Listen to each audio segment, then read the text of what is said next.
El 8 de septiembre del año 2000, 189 jefes de Estado firmaron en la sede de Naciones Unidas en Nueva York una serie de promesas a las que llamaron la Declaración del Milenio. Prometieron reducir la pobreza, el hambre, la mortalidad infantil, la discriminación contra la mujer y otras nobles causas. Como usualmente sucede con los políticos, nadie les creyó. Y no precisamente gracias a los políticos, sino a pesar de ellos, desde aquel septiembre de hace 16 años hasta hoy, el planeta ha experimentado la mayor reducción de pobreza en la historia. 500 millones de seres humanos salieron de la pobreza, la mortalidad infantil cayó un 30%, 200 millones tuvieron acceso a agua, drenajes y mejores viviendas. Los factores que produjeron este progreso fueron las altas tasas de crecimiento, especialmente en Asia, donde aumentaron el empleo y los salarios y hubo mayor gasto público en salud y políticas sociales. En los últimos 5 años hemos tenido una fuerte desaceleración en el crecimiento económico global, especialmente en América Latina. Sin embargo, y a pesar de eso, de 1990 a 2014, Latinoamérica redujo la pobreza de 48.4 a 28%. Y aquí está el dilema.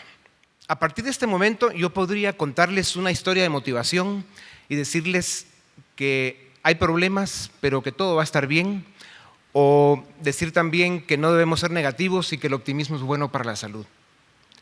Sin embargo, me parece que llevamos demasiados años jugando con nuestro destino al cara o cruz, esperando que las soluciones a nuestros problemas tengan un origen celestial o supranacional.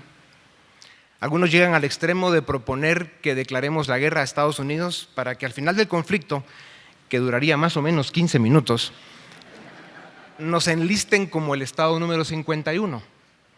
Yo me pregunto, ¿y qué hacemos si ganamos? En todo caso, vivimos una realidad social y política que los guatemaltecos estamos obligados a conocer, enfrentar y resolver. Y como es temprano todavía, con su permiso, y solo por 4 minutos, les comparto unos datos. Y este es el drama. Guatemala ha subido de 51 a 59% la pobreza en los últimos 8 años. En este país de 17 millones que somos, 10 son pobres y de ellos 4 millones de seres humanos viven en la miseria. Somos el segundo país más pobre de América Latina y el quinto más desigual. Tenemos la tasa más alta de desnutrición crónica de Latinoamérica y séptima a nivel mundial, con el crecimiento poblacional más alto del continente. El nivel de escolaridad promedio en personas mayores de 15 años es de tan solo 5.6 años y baja a 3.8 en el área rural. En un país de 17 millones, solo 309,000 estudiantes acceden a las 14 universidades que tenemos. Somos los penúltimos del continente en educación, solo superados por Haití. Nuestra economía ha tenido un crecimiento neto, promedio, en los últimos 30 años, esto es quitando el crecimiento de la población, de tan solo 1.2%. Somos la quinta economía que menos crece en el continente. A este ritmo de crecimiento nos tomaría 60 años duplicar el ingreso per cápita y seguiríamos siendo pobres. Cada año ingresan al mercado laboral más de 200,000 jóvenes y preguntan ¿dónde está la oportunidad que deseo en mi país? Guatemala solo genera 25,000 empleos formales al año. Casi el 70% de la fuerza laboral del país trabaja en la economía informal. Estamos entre los 10 países más violentos del planeta y de ser puente del narcotráfico pasamos a ser consumidores y ahora productores. Cada hora, 14 guatemaltecos intentan emigrar en forma ilegal. La justicia y el sistema político han sido contaminados por la corrupción y el narcotráfico. Nuestra calidad institucional es precaria y se estima que el 25% del presupuesto nacional se pierde en corrupción. Y por si esto fuera poco, en los últimos 40 años se ha reducido en un 60% la cobertura forestal de nuestro país y el 90% de nuestros ríos y lagos tienen altos grados de contaminación. Cuando un país presenta datos como estos, que más que números fríos significan altos niveles de sufrimiento humano, cabe preguntar, ¿cómo llegamos a esta situación? En 1916, hace 100 años, éramos 1,5 millones de guatemaltecos y el 60% eran pobres. En 2015 llegamos a 16,7 millones con 59,3 de pobreza. A través de todo el siglo hasta hoy, más de la mitad de nuestra gente ha vivido en la pobreza. En esos mismos 100 años tuvimos 32 presidentes, de los cuales 22 fueron de facto o señalados de fraude electoral, 2 dictadores, 7 juntas militares y un magnicidio, con un promedio menor a los 3 años por grupo en el poder. Hoy tenemos 26 partidos políticos, la mayoría cascarones electoreros, y como normalmente sucede, casi la mitad de diputados se han cambiado de bancada. No tenemos una tecnocracia capaz y permanente para administrar el Estado, ni políticas públicas coherentes a las que se pueda dar continuidad para resolver nuestros problemas. Estos números y datos de vergüenza son fiel testigo del atraso y el abandono en que tenemos a nuestro país. Algo estamos haciendo mal. Es evidente que las crisis políticas y la inestabilidad en que vivimos alejan la inversión y no permiten que la economía crezca e integre de manera más rápida a quienes más lo necesitan. No tenemos un modelo de desarrollo y nuestra institucionalidad democrática es frágil y corruptible. La política en Guatemala no es un instrumento inteligente, moderno, democrático, ni capaz de promover la transformación que necesitamos. Decía mi abuela, a quien no le gustaban los políticos, que los pueblos que actúan como cabras no tienen líderes, sino cabrones. También decía, la política es la segunda profesión más antigua de la humanidad y tiene gran similitud con la primera. Mi abuela era muy interesante. Somos una nación cansada de aventureros políticos, improvisados, sin programa, ni ideas, ni equipo. Somos una nación cansada de políticos deshonestos. La corrupción provoca el derrumbe moral de cualquier sociedad. Pero en Guatemala, gracias a la CICIG, al Ministerio Público y a un juez ejemplar, esto empieza a cambiar. Sin embargo, la lucha contra la corrupción no puede depender de la buena voluntad o la valentía de individuos, sino de la existencia de instituciones que garantizan en forma permanente el cumplimiento de la ley, la transparencia en la gestión del gobierno y la persecución implacable a quienes cometan delitos. La única forma de resolver un problema es reconociendo que existe. No se trata de ver el vaso medio vacío o medio lleno, o que se deba ser optimista por cultura. Dejémosle eso a los terapeutas. Por supuesto que hay cosas buenas en nuestra tierra, pero son insuficientes. Guatemala no puede seguir siendo, como dicen, el país en el que basta ver la calidad de la cuna de sus habitantes para predecir cómo será la calidad de su tumba. No podemos permitir que el 70% de nuestros jóvenes tengan la emigración en primer lugar en su lista de deseos. Sin que pueda ser excusa, pero sí una explicación, las sociedades de países subdesarrollados tienen élites y dirigentes subdesarrollados. Y por eso vivimos una democracia irresponsable, de indiferencia, de calle, huelga y protesta, y nunca de propuesta. Debemos reconocer que las élites le hemos fallado a Guatemala. La élite política y los partidos políticos, en su mayoría corruptos, están desprestigiados, disminuidos, débiles y sin rumbo. Su ideología es vacía y oportunista, no tienen propuesta de Estado.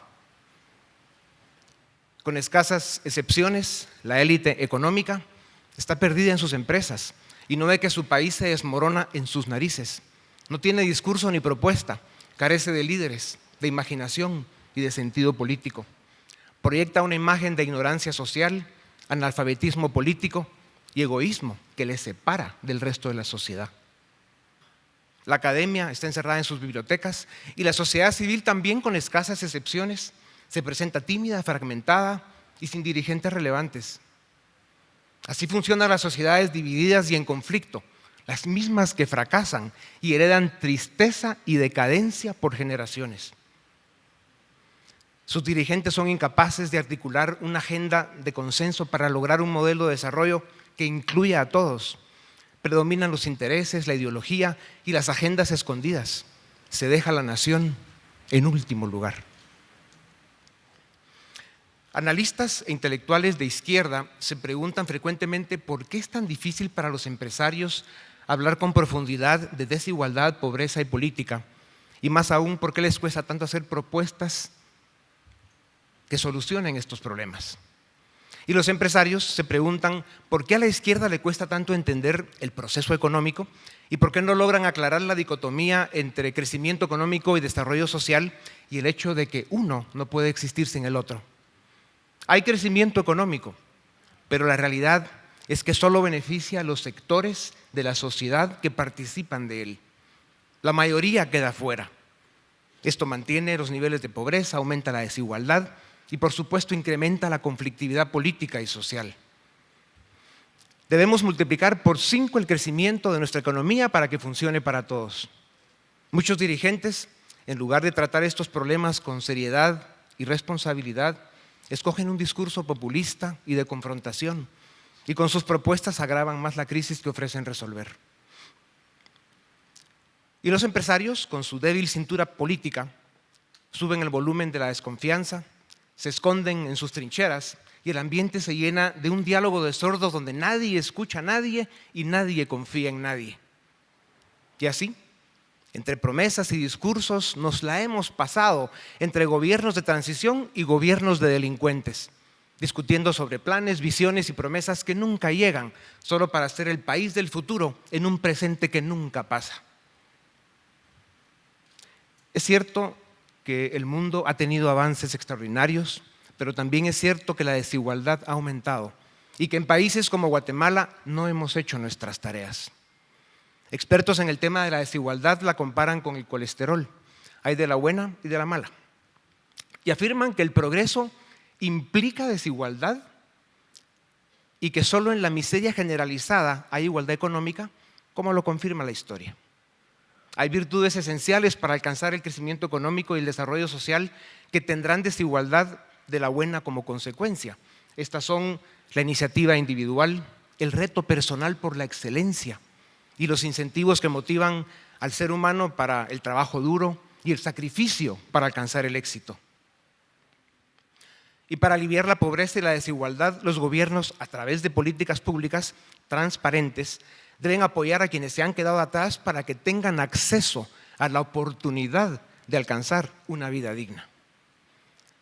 La desigualdad de la mala la provocan los gobiernos corruptos e incompetentes y la profundizan la riqueza que viene de la corrupción, las fortunas que nacen a la sombra del gobierno y los empresarios que explotan o evaden impuestos. La desigualdad de la mala la provocan los demagogos que con la agenda ideológica distorsionan la verdad y envenenan y enfrentan a la sociedad. Para combatir la desigualdad, la igualdad de oportunidades es una condición y la igualdad ante la ley es imprescindible. Decía Popper que la igualdad frente a la ley no es un hecho, sino una exigencia política basada en una decisión moral y es independiente de la teoría probablemente falsa de que todos los hombres nacen iguales. La historia de los países desarrollados nos enseña que el crecimiento económico y buen gobierno son el medio más efectivo para salir de la pobreza. La desigualdad es un problema social y político que necesita soluciones económicas coherentes y efectivas. Y para alcanzar el máximo bienestar posible en este mundo desigual e imperfecto, son indispensables la libertad económica, el respeto a la propiedad, gobiernos honestos y un sistema de justicia intachable. ¿Cómo explicar sin demagogia y con sencillez que la pobreza se combate creando empleo y riqueza y que ello es posible si hay una política que incentive las inversiones y la apertura de nuevas empresas, generando la igualdad de oportunidades sin la cual la democracia es letra muerta? Llegó la hora de que en Guatemala discutamos los problemas y los temas molestos para que nos permita acabar con los mitos y los fantasmas que generan confusión y conflicto. Los empresarios explotan o benefician a los pobres, reducen o aumentan el número de pobres, propician la desigualdad. ¿Cuántos impuestos pagan realmente? Quienes critican y descalifican al empresario, ¿cuántas oportunidades de trabajo crean? ¿Cuánto aportan al desarrollo? Todos perdemos en ese inútil ejercicio de hundirnos unos a otros con la descalificación y las etiquetas al afirmar que el que habla de pobreza o desigualdad es comunista o el que tiene riqueza es porque no paga impuestos o se la robó, cuando el que se está hundiendo es nuestro país. Es imperativo que terminemos con la ignorancia, la desconfianza, el resentimiento y el prejuicio para poder unificar a la sociedad en el proyecto de nación que con urgencia necesitamos. Y para esto, Guatemala demanda empresarios más comprometidos, activistas con un discurso más responsable y constructivo, jóvenes involucrados en la política de su país, y en especial necesitamos exponer y denunciar a los charlatanes que viven del conflicto, de la lucha de clases y de la sobrecarga ideológica. Desarrollar un país toma 20 años creciendo su economía 6 puntos porcentuales por arriba del crecimiento de la población. Para Guatemala esto es 8% al año. Y para lograrlo debemos hacer nuestras tareas, empezando con la reforma política del Estado para consolidar el sistema democrático y garantizar el imperio de la ley. Y luego debemos seguir con una revolución educativa, rescatar los valores perdidos en nuestra sociedad, redimir la ética del trabajo, hablar en serio de la tecnocracia y la descentralización y restituir la dignidad del funcionario público. Y para alcanzar ese 8% de crecimiento tendremos que hablar en serio de la integración centroamericana y la formación de un bloque económico grande que nos dé las economías de escala y la velocidad que necesitamos. Guatemala tiene muchos problemas sociales y económicos, pero el verdadero problema de nuestro país es político. Si la política no funciona, todo lo demás falla. Llevamos demasiado tiempo ya viviendo un subdesarrollo político humillante y vergonzoso. La solución a los problemas de nuestro país pasa por la política y por los partidos políticos. Por eso, una ley electoral y de partidos políticos transparente, digna, ejemplar y efectiva es el primer paso para refundar la política en Guatemala. Por eso, debemos protestar enérgicamente por la forma mañosa y deshonesta en que los diputados nos quieren seguir engañando. Debemos exigirles que aprueben una ley electoral que nos permita rescatar la democracia y honrar la política. Después de tantos años de manejarla como una posilga, necesitamos que muera la política vieja y que nazca la nueva Guatemala. Necesitamos partidos políticos democráticos y modernos, con dirigentes honestos y cuadros técnicos capaces de articular y proponer políticas públicas eficaces. Necesitamos partidos políticos preparados para ganar elecciones limpiamente y capaces de gobernar con responsabilidad, transparencia y resultados. Carl Smith dice muchas veces que el ciudadano o el burgués quieren algo absurdo. Pretenden que la política les favorezca, pero se niegan a participar en ella. La juventud debe comprender que este es su momento y que llegó la hora de una nueva generación de ciudadanos tome el poder político, corrija el rumbo y salve su futuro. Es urgente devolver brillo y liderazgo a la política. Su ejercicio ético debe ser un esfuerzo cívico, intelectual y académico, permanente y de largo plazo. Ya no debemos permitir que nos sigan gobernando hombres sin historia y sin un pasado político de honor. El mundo vive la era exponencial, pero en Guatemala todavía debemos decidir si salimos del calabozo del siglo XX e iniciamos de una vez por todas una era de cambio, progreso y bienestar. El desarrollo toma tiempo, no hay atajos, y la palabra clave es trabajo, mucho trabajo y liderazgo. La raíz de nuestro problema es cultural, de hábitos y costumbres. El desarrollo es el resultado de muchas decisiones y de una tabla de valores que lo facilitan. El subdesarrollo es un estado mental. Por lo tanto, debemos entender que el desarrollo es un proceso cultural. Desde el día que en nuestra fundación decidimos realizar esta reunión, hemos tenido la ilusión de que este evento no sea un diálogo de sordos más y que al salir de este salón cada quien regrese a lo suyo y la vida siga igual. El desafío que queremos proponerles es que este esfuerzo de todos los que estamos aquí presentes tenga consecuencia y que a partir de hoy pongamos sobre la mesa del debate público los temas que como nación nos dividen y nos debilitan, para discutir hasta encontrar un acuerdo y un camino a seguir para el bien y el futuro de nuestro país. Iniciemos una cruzada cívica nacional a través de una red de redes en la que la juventud sea el sujeto, el verbo y el predicado, y que desde esa oración promuevan la primera tarea, que es refundar la política y rescatar la dignidad de la nación. Necesitamos soñar en grande y estructurar un pensamiento estratégico. Los datos, reflexiones y opiniones que he compartido con ustedes, en el mejor de los casos, son un fragmento de la verdad. El reto y la responsabilidad está en que todos ofrezcamos nuestro fragmento de verdad y juntos construyamos el mosaico de colores que es nuestro país. Hoy más que nunca Guatemala necesita un esfuerzo de diálogo respetuoso en el que los dirigentes de todos los sectores de la sociedad aprendamos a escucharnos e intentemos entendernos. Los 3 grandes motivos de la vida son formar una familia, desarrollar tu proyecto personal y construir una nación. Y para alcanzarlos, vivamos con la convicción de que luchar por nuestros ideales es sinónimo de fuerza moral, que la dignidad y la decencia son la bandera que debe acompañar la vida y la que permite optar por la honradez y la conciencia tranquila. Con un optimismo inteligente mantengamos la capacidad de soñar y de ver el futuro con optimismo y oportunidad. De esto depende que surjan las ideas y los entusiasmos para promover el cambio y las soluciones. Desarrollemos la cultura de la libertad y promovamos que la acción cívica y la vida política estén en manos, mente y corazón de todos.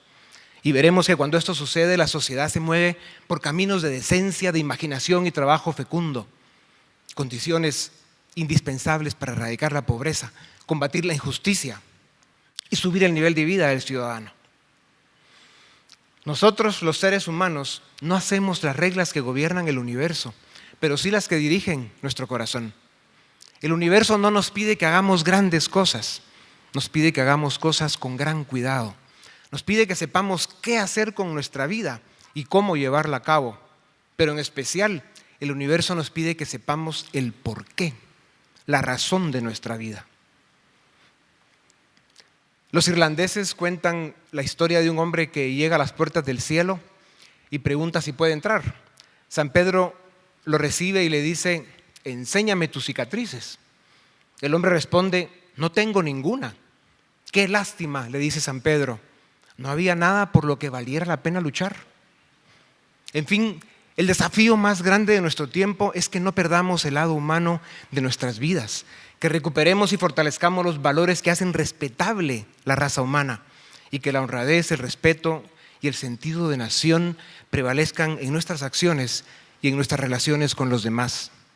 Deseo que ustedes encuentren el motivo y la razón de su vida. Deseo que libren buenas batallas y alcancen muchas victorias y que las cicatrices sean los trofeos que les recuerden cada día que lo que importa no es cuántas veces caigan, sino que siempre se vuelvan a levantar. Hagamos nuestra propia declaración del milenio y la promesa de que en 20 años vamos a decir con la frente en alto y el corazón en la mano: lo logramos. Somos la nación que queremos ser. Somos la Guatemala generosa y grande que ofrece a sus hijos una vida digna, futuro y libertad. Muchas gracias.